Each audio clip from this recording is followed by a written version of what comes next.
I cheated on my quiet, loving husband with a stranger in a bar and thought I could live freely. But when I saw the sadness in his eyes as he calmly walked away, I realized I had destroyed everything. Adrien was always there. We met at the university, in one of those elective classes that you only take to fill the schedule. He was quiet, observant, and always seemed to have something on his mind, although he rarely said it. He was not the type of person who drew attention, but he had a way of being present without being invasive. I got used to seeing him sitting in the same row as me, with his perfectly organized notebook and his serene gaze. The first time we spoke was by accident. The professor asked us to do an activity in pairs, and since we were both alone, we ended up working together. I remember that at first I talked more to fill the silence than out of real interest. But over time, I began to notice details.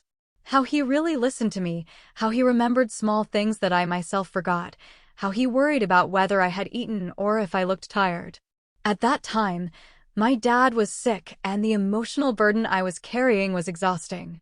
My friends were there for me, yes, but Adrien supported me. When my father passed away, it was Adrien who held my hand at the funeral. He did not say much, but his silence gave me more comfort than all the words of condolence I received.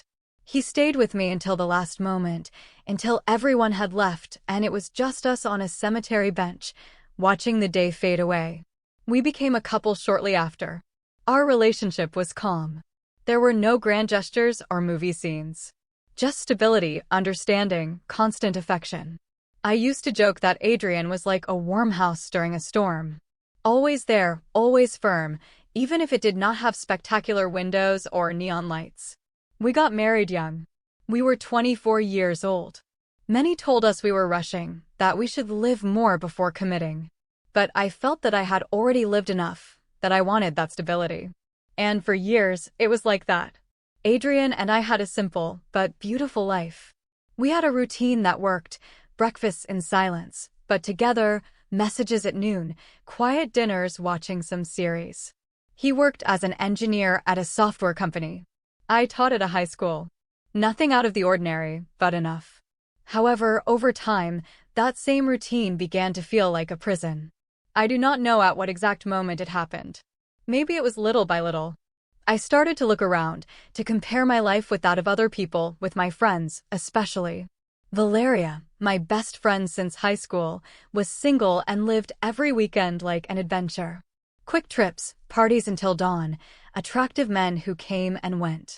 She would tell me, sometimes half-jokingly, half-seriously, "Have you already resigned yourself to just being a wife?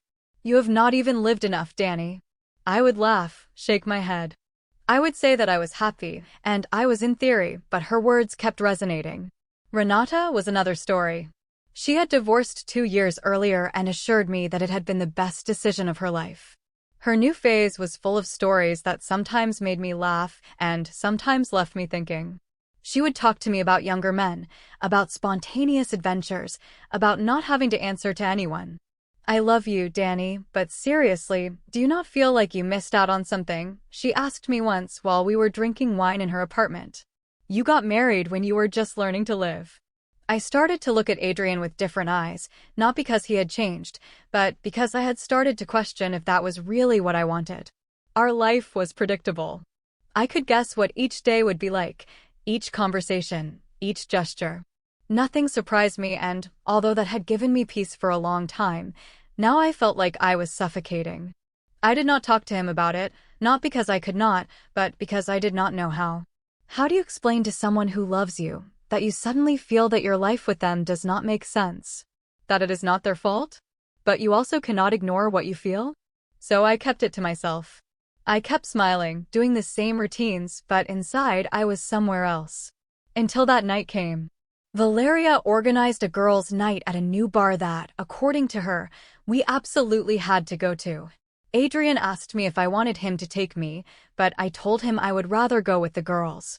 He gave me a kiss on the forehead and told me to have fun. I remember his smile before he closed the door. And now that image hurts me like a thorn in my side. In the bar, everything was noise, lights, and fake laughter. I drank more than I should have.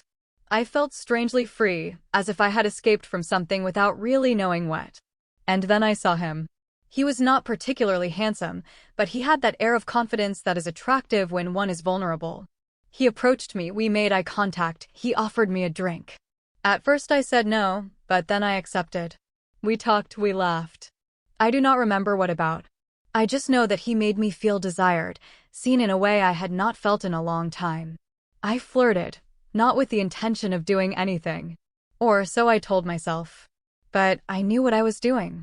I knew that crossing certain lines had consequences. And yet I crossed them. I left with him. What happened next is not important in detail. The essential thing is that I betrayed the only person who was always there for me. I knew it even as it was happening. There was no moment of awakening afterwards, because I was never asleep. I did it consciously, and that consciousness was my condemnation. I came home at dawn. I thought of 1,000 excuses, of lying, of saying that I had stayed at a friend's house. But when I opened the door, Adrien was already awake, sitting on the sofa. There was no anger on his face, only tiredness, a deep sadness, as if he had aged years in a single night. He looked at me, just that, a long look that seemed to say it all. "If you were not happy, why did not we end it before you hurt me?" he asked me with the calmest voice in the world. I did not know what to say. The words got stuck in my throat. I cried.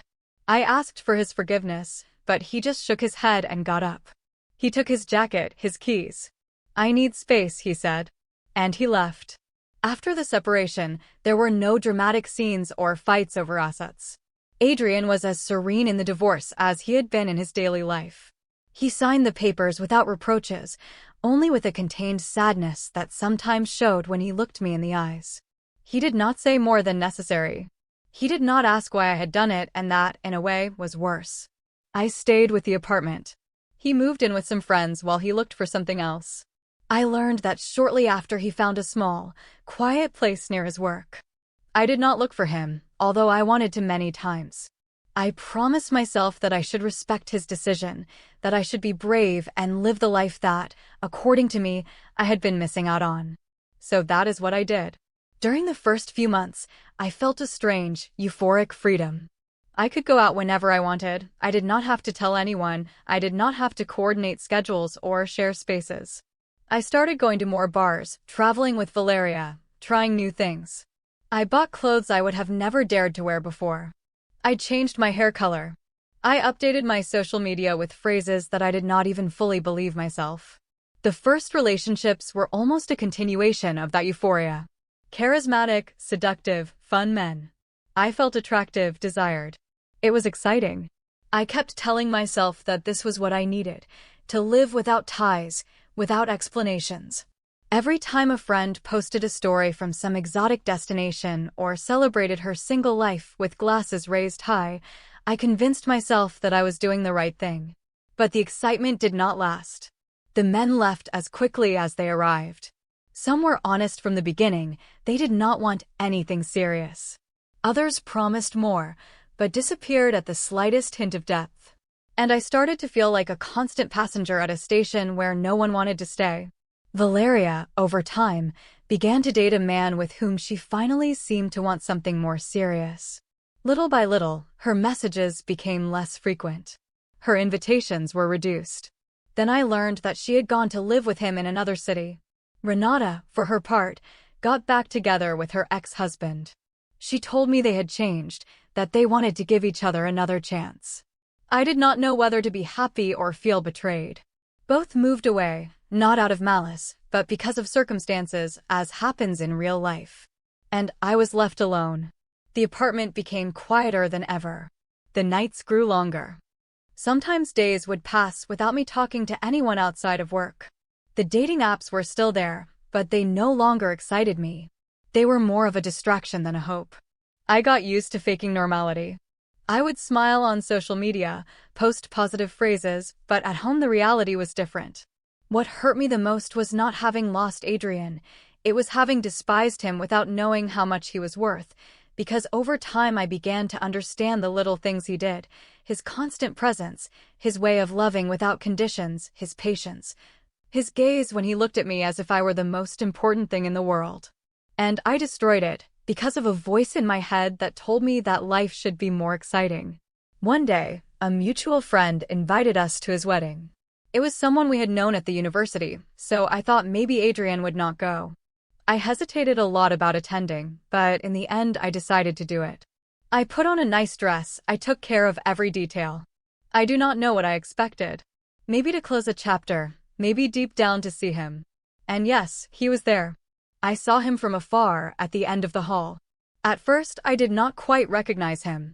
He looked more mature, more confident. He was no longer the reserved boy from the university or the patient husband of recent years.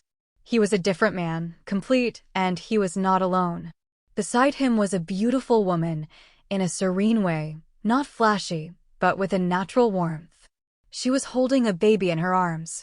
She was laughing softly as she talked to other people. He looked at her, and in his eyes I saw something that broke my heart. Peace, real peace. The same that I once had and despised. When he saw me, for a moment he seemed to hesitate whether to approach or not, but he did. He walked towards me with his wife right behind. She was smiling kindly, without knowing who I really was. "Hello, Daniela," Adrien said with a neutral voice. There was no resentment, but also no affection, just distance. "Hello," I replied, feeling a lump in my throat. He turned to her. "Love, this is Daniela. We were classmates at the university." She extended her hand with a smile. "Nice to meet you. I am Laura." "Likewise," I managed to say, although I felt as if I were watching a movie in which I had been replaced. Then, Adrien looked down at the baby. "Shall I introduce you to my son?" he asked. His tone was so cordial, so cold, that it hurt more than any reproach. The baby had dark eyes like his. He was sleeping peacefully in his mother's arms, and I felt all the air leave me. I nodded my head. "He is very beautiful," I said with a voice that no longer seemed like mine. Adrien smiled briefly, as if thanking me for the comment out of sheer politeness. "It was good to see you. Take care." And he left. She took his hand as they walked away. I saw him turn to look at his son with tenderness. He adjusted the little blanket carefully, kissed his forehead, then looked at his wife as if there was nothing else in the world. And there, in the middle of that wedding, with the music playing and people laughing, I understood what I had really lost. Not just a good man. I lost someone who would have built a solid future by my side. I lost the version of me that was capable of loving with sincerity. I lost the possibility of forming a family with someone who always put me first. For years I believed that freedom was not having anyone, that it was living without commitments, without giving explanations, without routines. But I learned that true freedom is not in loneliness disguised as independence. It is in loving who loves you, in building something with patience and honesty, in choosing the same person every day because you know it is worth it.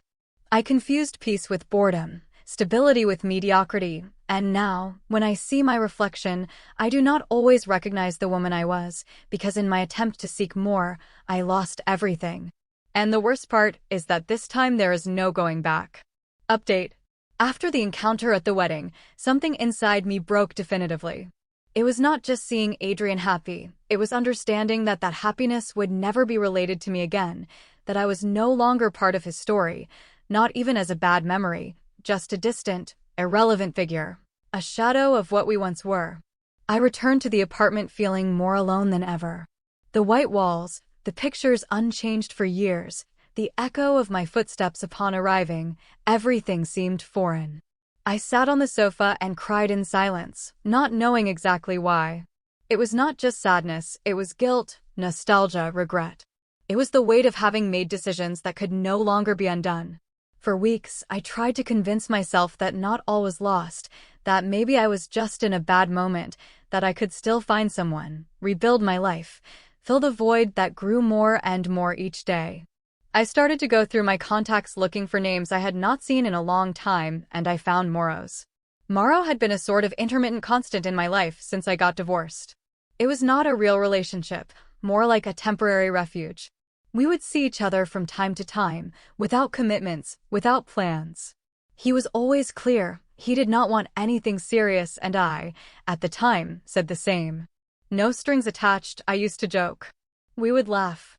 It was simple, easy, superficial, but now, what once seemed comfortable to me felt hollow. I wrote him a message one night after pouring myself a glass of wine that I did not finish. I asked him if he wanted to see me. He replied quickly. "Everything is fine. I just want to see you," I told him. We arranged to meet that weekend. I got dressed up more than usual, looking perhaps to provoke a different reaction in him, a hint of something more, a possibility. When we saw each other, it was as always, the same jokes, the same relaxed tone, the same superficial game, but this time something in me did not fit. At the end of the night, when we were at my apartment, I tried to open up a little. I told him about how I was feeling, about how lonely I was, about how maybe we could try for real, that I did not want to keep jumping from person to person anymore, that I was tired. He looked at me in silence. He did not mock me, he did not get angry, he just shrugged. "Daniela, you said yourself you did not want strings attached." "I know, but things change." "No, not in my case," he said in a calm voice. "I have not changed. And you knew that from the beginning." There was no fight, no drama. He just got dressed, gave me a kiss on the forehead, and left. That simple, that clear. I sat on the bed watching the door close. The silence felt louder than ever. It was that night when I understood that there was no one waiting for me on the other side, that it was not fate that had failed me, nor life, nor men. It was me. My decisions, my arrogance in believing that there would always be time, always be options, always be another chance. And there is not. Today I am 32 years old. I am not old, I know, but I also do not have the lightness of my 20s. Age is not just in the body, it is in the invisible marks left by the decisions we make and those we fail to make. I am writing this story from an apartment that no longer feels like home, with cold walls, without photos, without living memories, with functional furniture, but without a soul. There are dry plants on the balcony that I forgot to water weeks ago. There is folded laundry that I have not put away, and there is a single cup of coffee in front of me that is getting cold as I write. I have read many stories on the internet of people who were betrayed, who lost those they loved. I am the other side. The one who destroyed something good for no clear reason. The one who traded a real love for an illusion. The one who thought that happiness was in what she did not have, without valuing what she had already built. I am not writing this for you to forgive me. I do not expect compassion or redemption. I know I do not deserve to get back what I lost, but I need to say it. I need to leave it in writing. Maybe to warn myself, maybe so that someone else does not make the same mistake. Adrien was a good man. The kind of person you do not find easily anymore. He loved me with patience, with dedication. He accompanied me in my darkest moments. He chose me without hesitation, and I traded him for a random night with a stranger, for the empty thrill of feeling free. Now I see what true freedom is. It is being able to share your life with someone who accepts you even on your worst days. It is being able to come home and feel at peace. It is having someone who, without saying much, is always there. I did not know how to value it. And the worst part is that he didn't know how to let me go. He knew how to rebuild his life. He knew how to move on while I was left here, trapped in this version of myself that I no longer like. Sometimes I wake up thinking that it was all a bad dream, that if I get up and go to the kitchen, Adrien will be there making coffee, that he will look at me like before, with tenderness. But there is only silence and an empty cup. I have stopped going out so much. There are no more friends inviting me to parties. There are no more men looking for anything more than one night. And the truth is, I do not want that anymore. What I want, I already had and I lost it. Maybe someday I will find a way to rebuild myself. Maybe with time I will learn to forgive myself. But today I can only look back and see clearly the moment when everything changed. It was not the night I cheated on him, it was much earlier. It was the moment I stopped valuing the simple things, the moment I thought that love should be a constant thrill and not a deep peace. If you are reading this and you are in a relationship that seems calm, routine, stable, do not confuse it with mediocrity. Sometimes that calm is the greatest gift you will ever have in life. I learned that late, too late.